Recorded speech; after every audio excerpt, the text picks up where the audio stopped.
It seems rather obvious that communications and the content that you push out to people needs to have a purpose behind it, and yet sometimes maybe that purpose isn't really 100% clear, either from on high, where the directive to make certain communications efforts comes from, or from the people who are actually tasked with implementing it. And so today we're going to talk about purpose-driven content, being able to really target your audience and target your message in a way that makes it most effective. To that end, I am speaking today with Maliha Aqeel. She is an independent communications consultant and the founder and CEO of the Ideas Collective in Toronto, Canada. Hello, Miss Aqeel. How are you today? I'm good, thank you, Derek. Thank you so much for having me. Thank you for being on, and thank you everybody out there for listening to this episode of Digital Signage Done Right. Don't forget that you can subscribe to this podcast.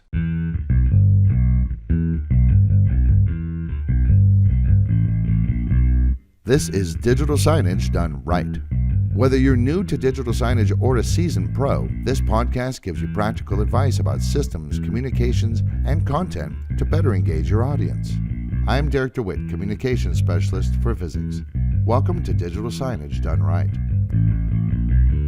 So, Miss Aqeel, my wife participated in a presentation you gave, I think it was for IABC, about the DNA of purpose-driven content. And she was really quite taken with a lot of the things that you had to say. It seems to me like I should be able to figure out what that means, purpose-driven content. But what do you mean when you use this term? So purpose is about what a brand does and the reason why it exists beyond making money, making profits.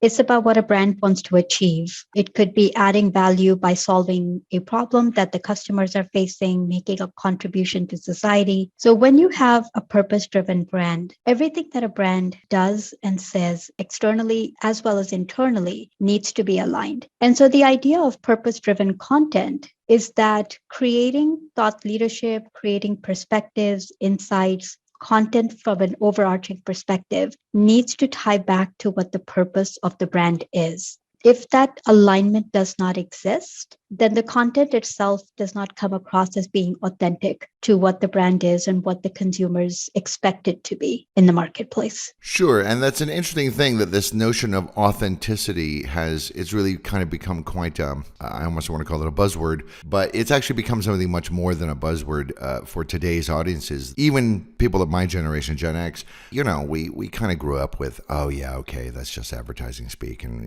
whatever, they're liars and we don't really care. And it's like us and our children and their children have had a kind of a sea change in the way that they approach these things. We're still for, consumerism. We still want to have products and services. And yet we do want this sense that you're not just lying to me or that you're just giving me a bunch of, workshopped phraseology in order to try and convince me to buy your products or services. We want that sense that there's something of real value there. Exactly. Consumers, they aren't just making decisions based on a particular product and the selection of products that you may offer, or even the price. There is still the price stickiness is still there, but for a lot of consumers, increasingly price is not the primary motivator to engage with a brand. They are judging what a brand says, what it does, what it stands for. There was a survey by Accenture pre-pandemic now, I think it was in 2018 or 19. And it was a global survey of about 30,000 consumers. And in that survey, they found that 62% of consumers said that they would purchase from a purpose-driven brand. But by doing so, they also expected brands to take a stand on the current issues of the day. And the Edelman Trust Barometer as well in recent years has found that consumers are now expecting brands and companies to solve societal problems. They no longer expect governments to do so. And part of it could be that governments have failed to address those issues. And so because all of this sort of that sea change that you mentioned is happening, what it really means is that there's more scrutiny on companies. And the scrutiny is really tied to where they stand in society. And I will say it varies by country, because certain things that we might see in North America are going to be very different in terms of how consumers approach it in other parts of the world. And I think that's really important for brands to remember, because it means that they can't often have the exact same approach in every country in which they operate, because authenticity is also a cultural context. And the way that is perceived in different cultures is very different. And depending as well on the social mores, if you have cultures that are a little bit more authoritarian, or I think sometimes we call them closed cultures, the way that you would approach something as a brand is going to be very different than when you are participating in an open culture where there are different expectations of how you participate in society and the contributions that you're making, and often even the impact that you have. Everything from labor laws to supply chains, they all go into what consumers are looking at. And if not the consumers, if you're a publicly listed company, the analysts are looking at all those things. And they are giving your company's particular ratings based on the interconnectedness of each of those factors that go into some of the things like environmental, social, and governance factors. How far outside of a particular company's or organization's purview should they go? And by that I mean, if I'm trying to sell the new cola, environmental impact, sure, that has something to do with my business. Transgender rights, not so much. I mean, maybe in my hiring practices and maybe in the demographics and diversity that we show in our advertising. But like, how far are we expected to go as organizations? Part of that, I think, goes back to what your purpose is and what the values are. Every brand has particular values. Those are the things that they don't often talk about, but you see it reflected in everything that they're doing. It's also reflected in what their employees are talking about on their social media channels.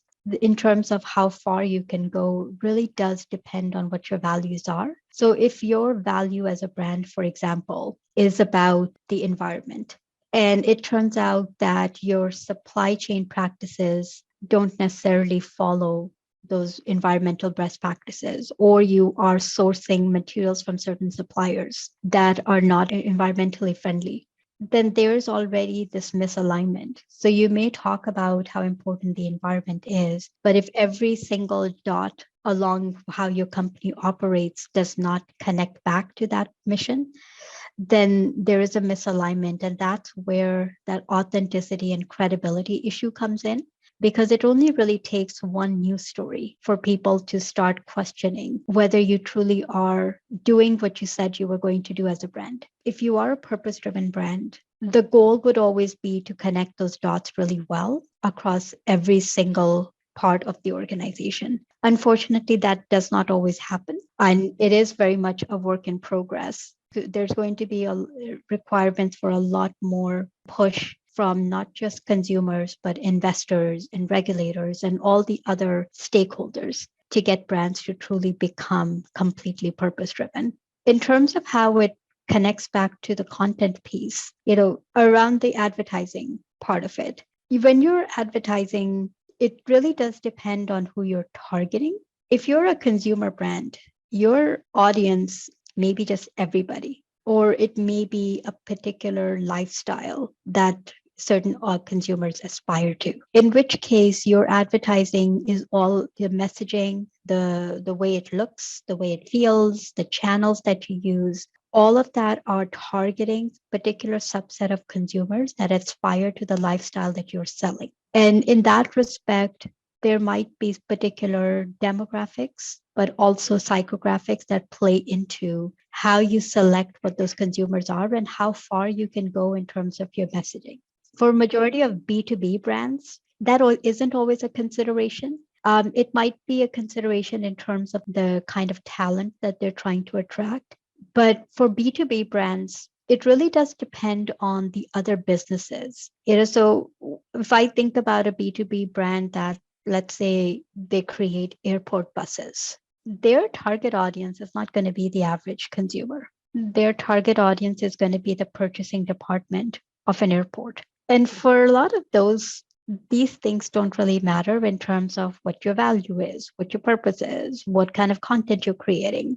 For them, it's more about, okay, tell me, does the bus work and how much is it going to cost me? And so it does vary by industry. As a brand and as a marketer working for a brand or an agency that represents the brand and is doing all of their communication and their marketing, you have to be mindful of the conversations that are happening within the industry in which they operate. And you have to have a real clear understanding of the audience that you're targeting and what matters to them. Because if you do that, some of the things that I talked about in my presentation, what I call the 4 A's, they come together really naturally. And if you do not have a strong understanding of that cultural context, you don't have a strong understanding of the conversations happening, you're not doing social listening, you might get one of the A's, but you might not get all of them. And if you can't get all of them correct, there's always going to be a gap that somebody else could come in and address, and that could be a competitor. So let's talk about those 4 A's. As my understanding is, they are accountability, authenticity, action, and advocacy, though I'm not sure what order they should be in. We've kind of already talked about authenticity a bit. What about the other 3? So accountability is very much about corporate citizenship. It is about the metrics, the values, and in many ways, it's that hard data and the information that you would report to your investors, to stakeholders. The accountability is about demonstrating that you are living the values that you espouse. It's about using data to confirm, to validate, to report to your investors, to your employees, to your customers, that you have taken into account all of the ways that your impact in the business world and society is something that you take very seriously. It's about holding yourself accountable, but I think it also allows your stakeholders to hold you accountable. And that's why you're starting to see more and more companies issuing sustainability reports now, because ESG has become an important way for us to look at companies and to ask ourselves, are these companies ones that are truly interested in environmental issues, in social impact, in the way that they're governed and the processes that they follow. Looking at these sustainability reports, ESG reports, whatever the brand calls them, allows us to make sure that the company is on the right track.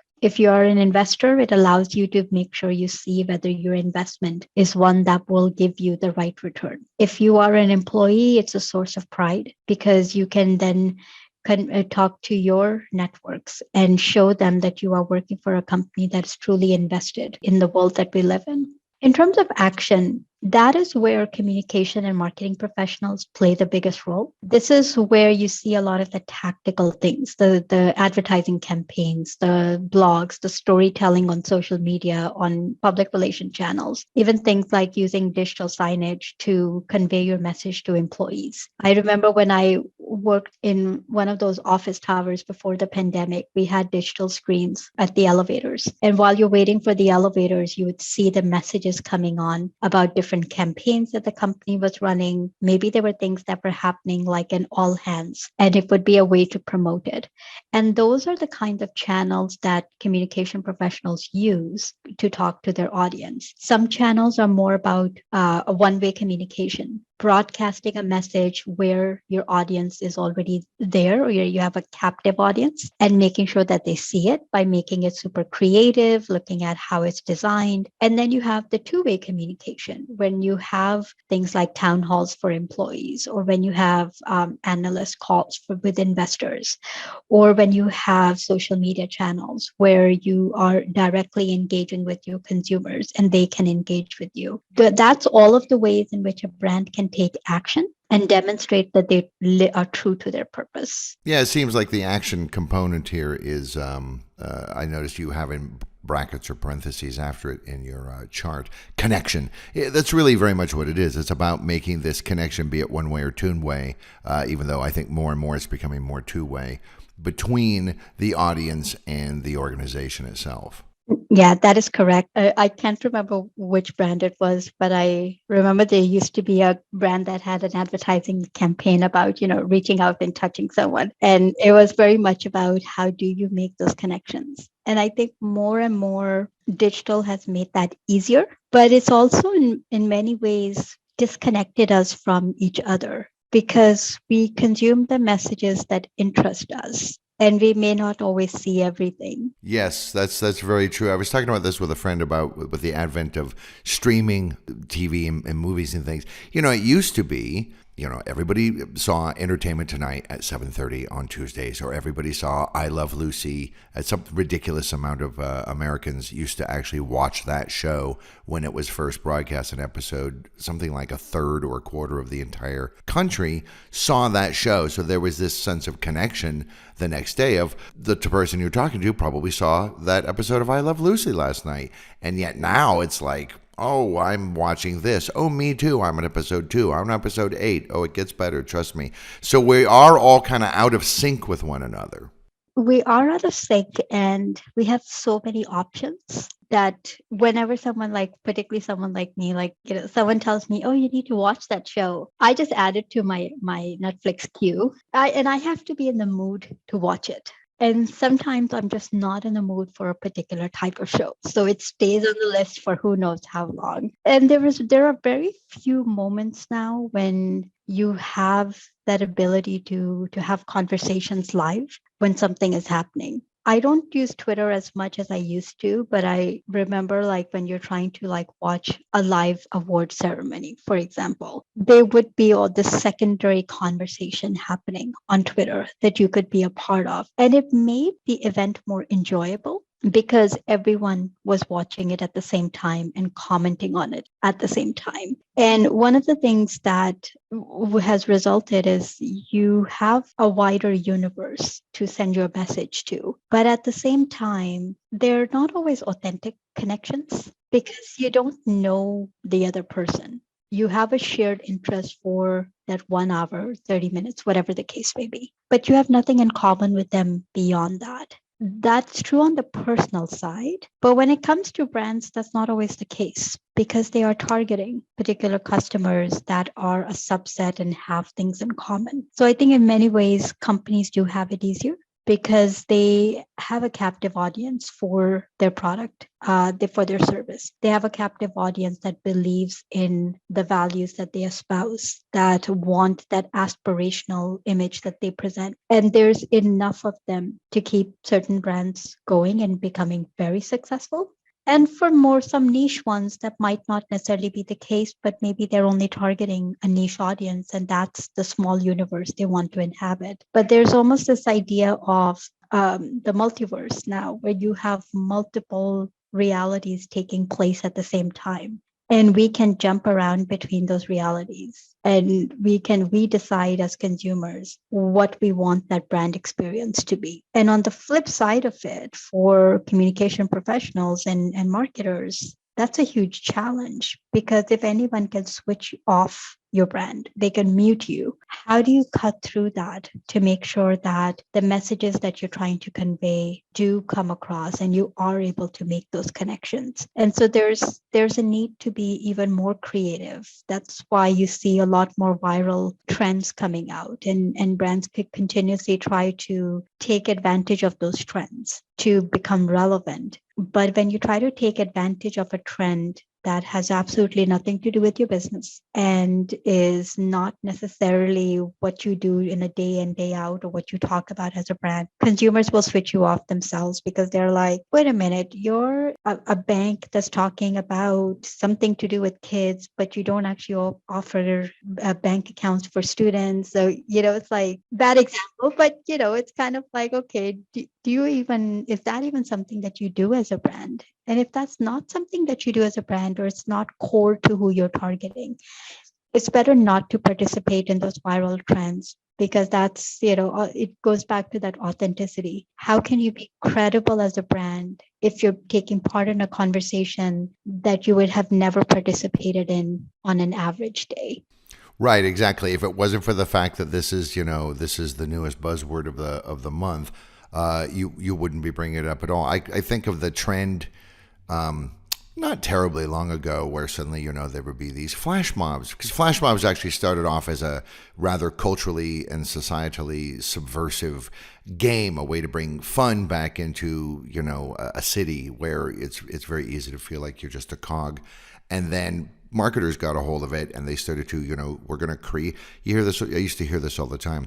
We need to create a viral video And you're like, do you? Like you said, you're a bank. Does a bank really need a viral video? And then, somebody says, well, let's do a flash mob in front of the shopping center, but we're going to do Gangnam Style. And you're like, why? Are you Korean? Like you just feel like it comes off like you're just riding on the coattails of something, and it actually makes you look worse, I think. It does. And that kind of ties into the last A, which is advocacy. If you've done the other three well, you are accountable to yourself, to your customers. You are authentic. You are taking the right actions to create meaningful connections. Your customers end up becoming your advocates because their values align with your brand's values, and they help bring your purpose to life, because they believe in it enough that when they talk about your brand, when they engage with your brand, and the customers that I talk about here could be internal and external customers. Like your internal are your employees, and your external are the ones that your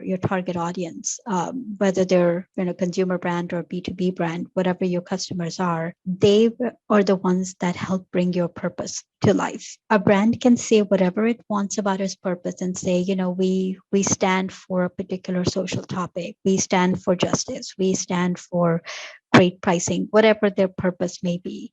But if their audience and their customers don't believe that to be true, then they will never be advocates who say, yes, what this brand says is true, and therefore bring others along. And if you cannot have advocacy in terms of creating advocates of your customers, then all the other stuff just falls flat, because it's you with your bullhorn talking, saying, we stand for all of these amazing things.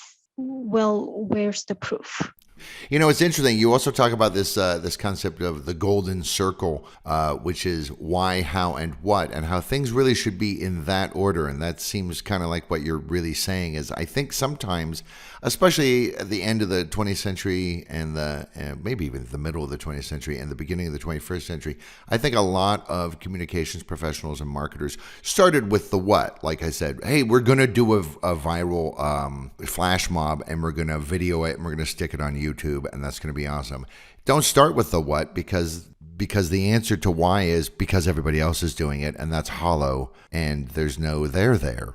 Yeah, it's the golden circle is from Simon Sinek's book Start with Why.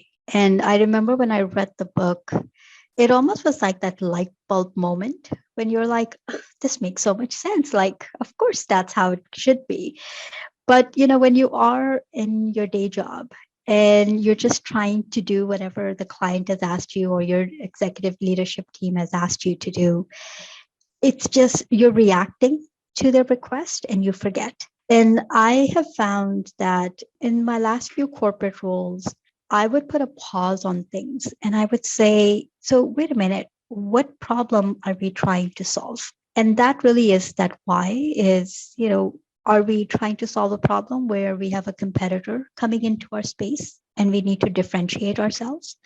Is the problem we're trying to solve that we are not selling enough? Because if we don't know that problem, we can't really create appropriate solutions to address that problem. And I'd also say, is that actually a real problem, or is it just someone chewing their fingernails thinking, maybe this is a problem, let's do something about it, and then, all this time and money and work hours have gone into it, and then, you turn out later, actually, we didn't need to do any of that. Exactly. And, there's so many of those situations that happen, and some of it is perception.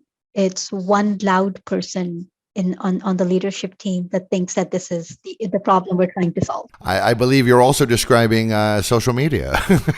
It is. And it's always interesting to me how not as many brands do social listening. They will look at the comments that are coming on their own pages, and they look at impressions and engagements and all those things. But social listening is really interesting because social listening is about the conversations that are happening on social when your brand is not in the room. And it allows you to see what people are actually talking about and how much they're talking about certain issues versus others. And it also allows you to see as a brand where the conversation could go with your brand. And you can take some of those insights to develop meaningful content for your customers. But, when it comes to that problem solving piece, It very much is about doing your research and it's about validating using data.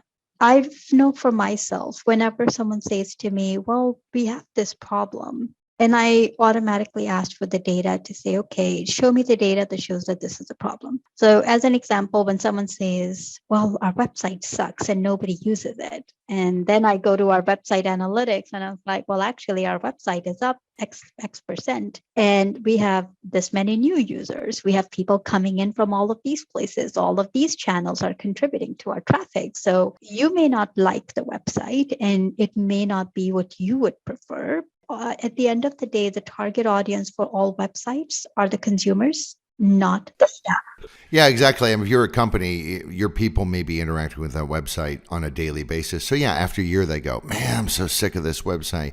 Well, to Joe Schmo customer, they've never seen it before. So it's all fresh and new to them. Exactly. And I have found when you're doing websites, and I'm sure you've seen it with other channels, it's always like people want to use it to post the content that they don't want to talk about themselves, even though they should be talking about it as part of their day-to-day job. So, I've worked with salespeople who'll be like, well, we should put all of this information, like all of these PDFs and these sales sheets, like they all need to go into this on the website. And whenever someone asks me, I'm just going to give them the link to it. And a part of me is like, but aren't people going to be more convinced when you have a conversation with them? Like if someone was to tell me, why don't you just go to our website and read everything? That just shows me you're not interested in my business. You're not interested in making a deeper connection with me. You just want me to engage in something on a one-way basis.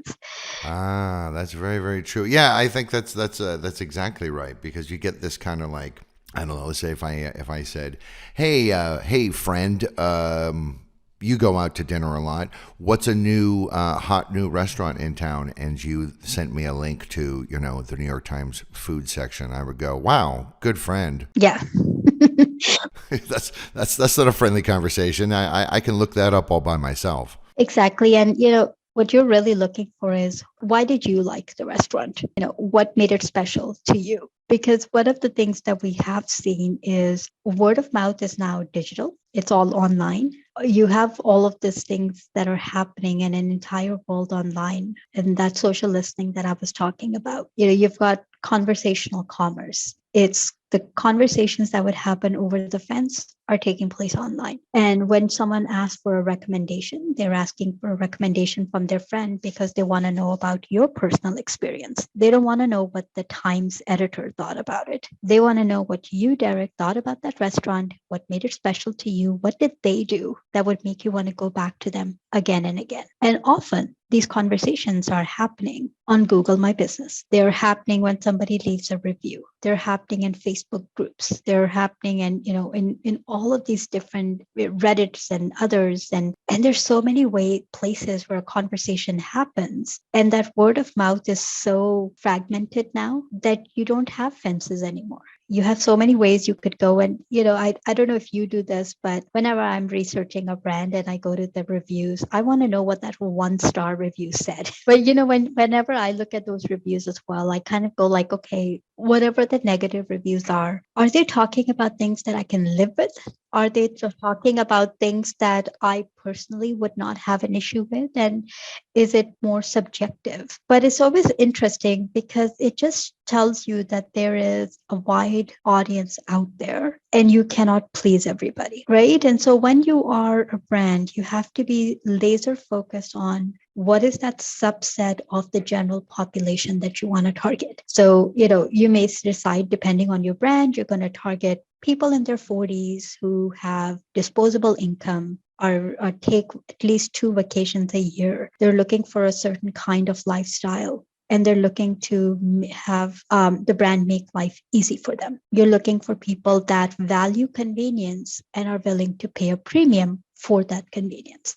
So if you are a travel brand, if you are a concierge brand, a hotel brand, whatever the case is, and you have that as your audience, every single thing that you do from the moment that customer books, even before they book the vacation with you, that entire experience all the way through to when they check out and leave, and the review that they leave after has to be very much designed with how that customer would engage with the brand and the kinds of motivations that they have to engage with your brand versus your competitor who might offer a similar experience. So you have to ask yourselves, how do I differentiate myself from my competitors? Because we're all targeting that subset audience. And we know that that audience is highly discerning and that they will be looking for very particular things to make sure that they get the best travel experience. And because they do this, they travel often, they're going to want to make sure that every single trip that they have meets all of the checks in their list. And therefore, we as a brand have to do it. And so everything from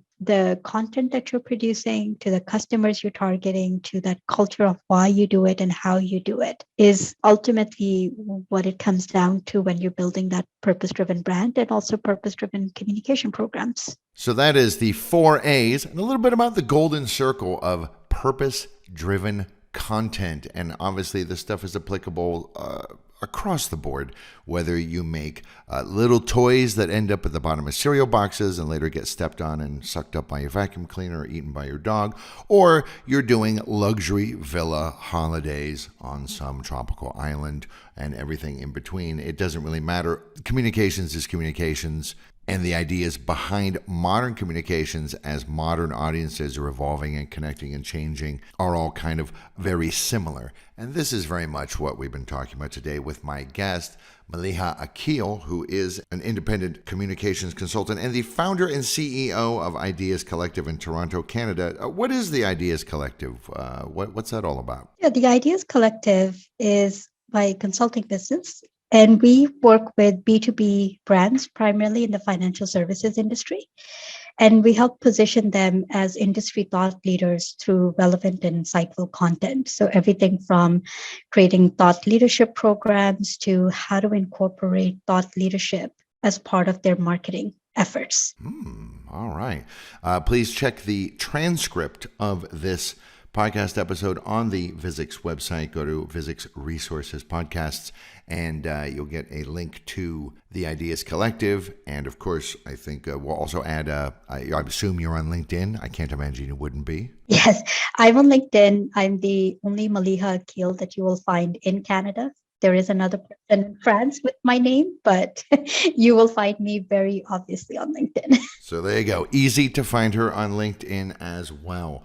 Hey, it's been a really interesting conversation. I know that there's much more you could talk about. I find this shift in the way that audiences, it's funny to me because the audiences and the consumers and the marketplace seems to be changing faster than the organizations and companies that are trying to reach out to them. And in many ways, it's almost like if you had an old-fashioned way of looking at things, you might say it's the tail wagging the dog. But I rather think it's kind of like the dog is going on a walk and pulling the owner behind it a little bit. You know, we the consumers seem to be the ones who are kind of determining what changes the organizations need to make. Exactly. It is the age of the empowered consumer. Ooh, I like that. I'm going to get a t-shirt that says that. All right. Well, thank you very much for talking to me, Ms. Aqeel. As I said, super interesting. Great. Well, thank you so much for having me. Absolutely. And thank you, everybody out there, for listening to this episode of Digital Signage Done Right.